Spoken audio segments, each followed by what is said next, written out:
तो hello guys, my name is Dhruv and you are watching wrestling बस। आज भी बहुत सारी अपडेट आ रही हैं, बहुत मेजर अपडेट्स हैं, 6 से 7 बड़ी खबरें जो कि आपको पता होनी बहुत ज़रूरी हैं। सारी बातें मैं आपको बताऊंगा। कल के स्मैकडाउन के लिए कौन कौन सा बंदा एडवर्टाइज है और कौन कौन आने वाले, क्या हमें ब्रॉक लेसनर दिखाई देंगे या नहीं दिखाई देंगे।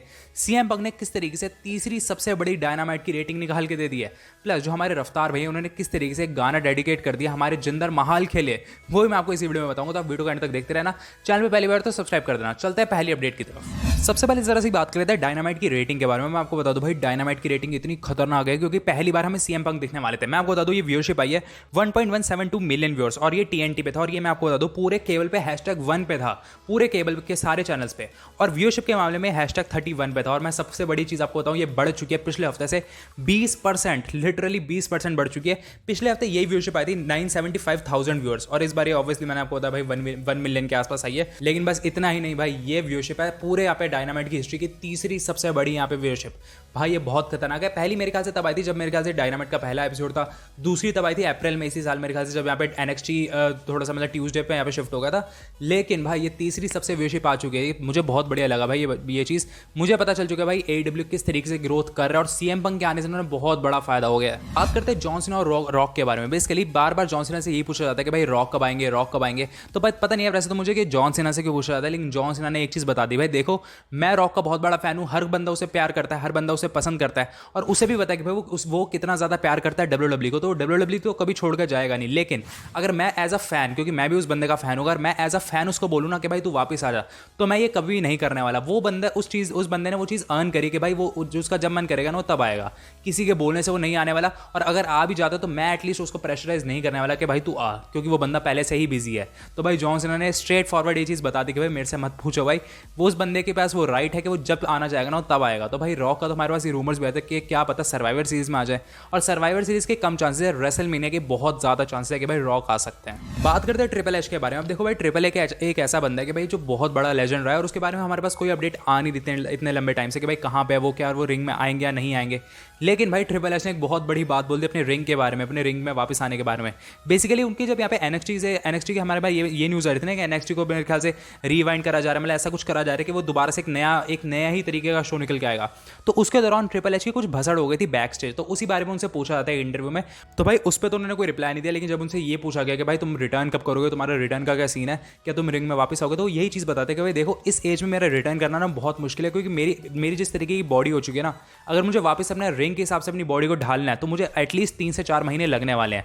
उसके बाद वो ये भी बताते हैं कि भाई देखो सबसे बड़ी बात यह है कि भाई अगर अच्छी कोई स्टोरी लाइन्स होगी, खासकर अगर मेरे फैंस मेरे को बुलाएंगे या मेरे फैंस मेरे लिए चीयर करेंगे, तो मैं ज़रूर वापस आऊँगा। और उन्होंने एक बहुत बड़ी चीज़ ये बोलती कि अगर मैं वापस आया ना, और अगर मेरे फैंस ने बहुत ज़्यादा मुझे प्यार दिया, तो मैं आखिरी मैच ऐसा लड़ने वाला हूँ कि मैं मतलब अपने आप को मेक श्योर करूंगा कि मैं उसके बाद कोई मैच लड़ ही ना पाऊँ, मैं उतना खतरनाक वाला मैच दे दूंगा। तो भाई ये बहुत बड़ी चीज़ उन्होंने कह दी है कि वो इस तरीके का परफॉर्म करेंगे कि उसके बाद वो अगला मैच लड़ने के लायक ही ना रहे। मतलब ये तो एक बोलने वाली बात है, पर हमें ये चीज़ पता चलेगा भाई ट्रिपल एच में कितना ज़्यादा उस चीज़ को लेकर डेडिकेशन है।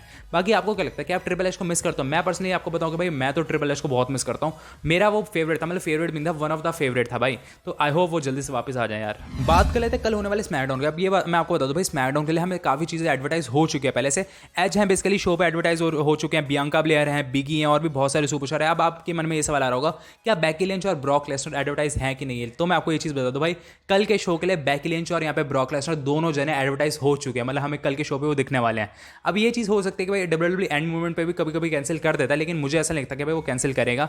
मुझे ऐसा लगता है भाई ब्रॉक लेसनर आने वाले और वो कन्फ्रंट करेंगे रोमन रेंस को, क्योंकि जिस तरीके से रोमन रेंस चले गए थे ना, वैसे ब्रॉक लेसनर के सामने तुम इतनी आसानी से नहीं जा सकते। और हमें ये भी न्यूज़ आ रही है कि भाई ब्रॉक लेसनर तो अब यहाँ पे फेस भी हो चुके हैं। थोड़ी सी बात कर लेते हैं बैरन कॉर्बन के बारे में। भाई अब आपने ये वाली न्यूज़ सुबह से सुनी ली होगी कि बैरन कॉर्बन की क्या क्या स्टोरी लाइन चल रही है सोशल मीडिया पे, और डब्ल्यूडब्ल्यू उस चीज़ को यूज़ कर रहा है कि भाई किस तरीके से वो दिखा रहा है कि पूरे सोशल मीडिया पे उनकी जो स्टोरी लाइन चल रही है कि वो कहाँ से पहले उन्होंने पैसे कमा लिए, फिर उसके बाद उनके पैसे वापस चले गए, और ये कहा जा रहा है कि यही सारी स्टोरी लाइन्स अब यहाँ पे स्मैकडाउन पे भी हमें दिखने वाली हैं। लेकिन क्या क्या स्टोरी लाइन है मैं आपको डायरेक्ट समझा देता हूँ स्टार्टिंग से कि क्या हुआ। बेसिकली वो जाते हैं लास वेगस हो जाते हैं और आराम से अपने कुछ पैसे लगाते हैं, पता नहीं उन्होंने कितने डॉलर बोले, कुछ तो वो लगाते हैं, और उसके बाद उनको बहुत ज़बरदस्त फायदा होता है। उसके बाद हमें हमें एक एक करके वो दिखा देते हैं अलग अलग वीडियोस में। सबसे पहले अपने लिए ड्रेस लेते हैं और उसके बाद वो ये दिखाते हैं कि भाई किस तरीके से मैंने अपने लिए ड्रेस ली, अब मैं यहाँ पे खाना खा रहा हूँ आराम से, मैं अपनी अपनी जितनी भी वहाँ की गर्ल्स हैं उनके साथ चिल कर रहा हूँ। उसके बाद ये भी दिखाते हैं कि उन्होंने एक गाड़ी ले लिया भाई, गाड़ी में बैठे होते हैं, गाड़ी के साथ उनकी एक फोटो होती है।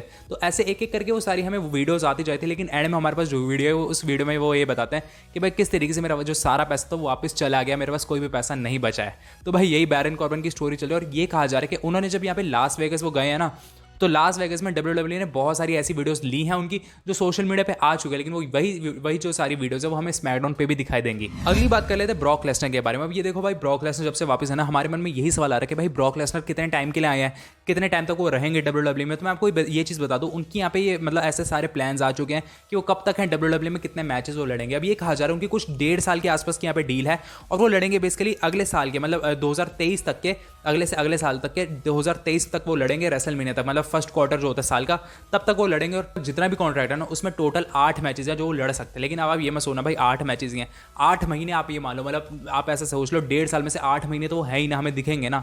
तो भाई ये मुझे काफ़ी सही चीज़ लगी। अब देखो भाई WWE ये वाला कॉन्ट्रैक्ट आगे आराम से बढ़ा सकता है अगर WWE चाहेगा तो, लेकिन मैं ये चीज़ देख के बहुत खुश हूँ भाई। 8 महीने में हमें देखो भाई, ऐसा तो है नहीं कि रोमन रेंस के साथ ही मैचेस दिखाई देंगे, और ब्रॉक लेसनर ऐसा बंदा जिसको अगर अपोनेंट देंगे ना तो उसके लेवल का ही देंगे भाई। तो मुझे ये पता है कि भाई ब्रॉक लेसनर के लेवल के अपोनेंट्स हमें दिखने वाले हैं।